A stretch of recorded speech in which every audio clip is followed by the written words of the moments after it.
what's going on? Kyle-chan here, and welcome back to another video. It seems like ages ago since I was able to sit down and record my last one. Ever since I entered into graduate school, it's just been work, work, work. I haven't been able to sit down and record the simplest of videos, including my pickups videos. So for today's video, I'm going to give you guys an update on what I picked up in the later half of October into the month of November. I do apologize that this video is a month late, but you gotta do what you gotta do. So let's get right into it. So the first thing I picked up last month is Naruto Volume 63. For those of you who are manga only readers, this is when we find out who Toby is. And I'm sure pretty much everybody knows who he is by now, but I'm not going to say anything just in case you haven't read this volume yet, or you just haven't caught up with the series. Lots of awesome stuff here. We get some background information on Toby, how Toby came to be and everything, and just awesome stuff right here. Even though I read this quite a while ago, it was great to get the recap. Awesome stuff right here. Gotta love Naruto. Next, the other manga that I picked up last month is Demon Love Spell Volume 5. This is one of my favorite series of all time. It's probably in my 2 or 3 spot at the moment. Absolutely love it. This volume has lots of humor in it. Our main character's father does something he shouldn't do to Kagura. He took away his ability to perform, if you know what I mean. And throughout the entire volume, he's trying to deal with this issue, and it's just totally hysterical. I mean, really, it's so cruel to do that to an incubus. So, yeah, that was what happened in this volume. Lots of hilarity. Gotta love it. If you haven't checked this series out, you really should. Then I got Future Diary Part 1, as well as Part 2. I was really stoked when I found out they were making a Future Diary anime. I started off reading the manga, really enjoyed that, what was published anyway, because the series was canceled, but I absolutely can't wait to watch Future Diary. It's just really exciting. So, this is probably the next thing I'm gonna watch when I get some time. So if you guys are interested in hearing my thoughts about this, either on Tumblr or on another video, just let me know in the comment section, and I'll do it when I have some free time. Then I picked up The Pet Girl of Sakurasou, Collection 1. This sounds really interesting. I've never heard of it before, but I'm gonna give it a shot.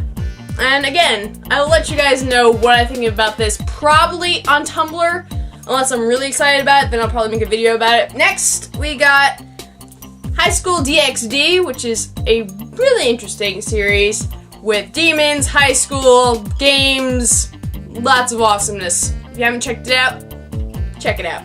The next thing I got last month is Good Luck Girl. Here is the front cover and the back cover. This is an interesting series.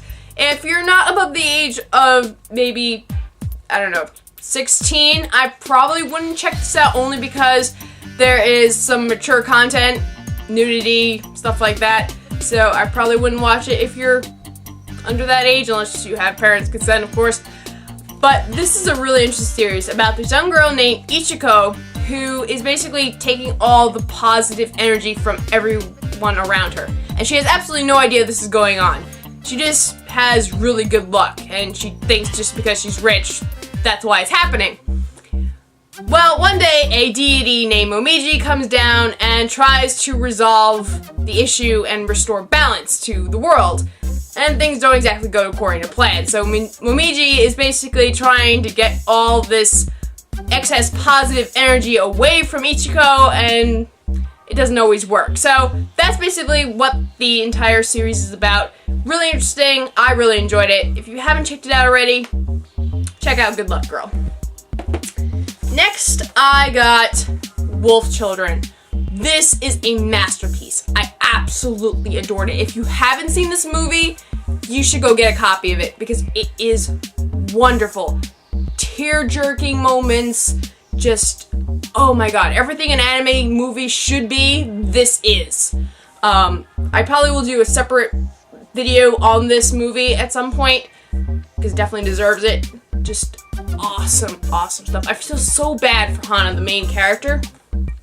she goes through so much. She loses her husband, and then she has to raise these 2 wolf children all by herself, and she has no idea how to do it. So it's a learning curve for her, and it's just one of those heart racing moments. It's like, oh, loved this movie.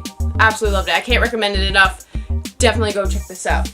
The last thing that I got in the month of November is Sengoku Basara, The Last Party. I do have complaints about the movie. I love the series, the complete series. I wish they would have made a 3rd season because they really rushed the movie. The movie was only an hour and 6 minutes long. That's really not long enough to explain a lot of the stuff that actually transpired in the movie. There was some characters that weren't fully explained. There was a plot twist that really didn't make much sense.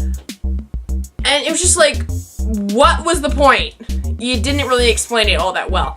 So that was kind of a negative for the movie, but I really enjoyed it overall. Again, one of the main reasons why I love Sengoku Basara is because of Date Masamune. I absolutely love that character. I am absolutely obsessed with him.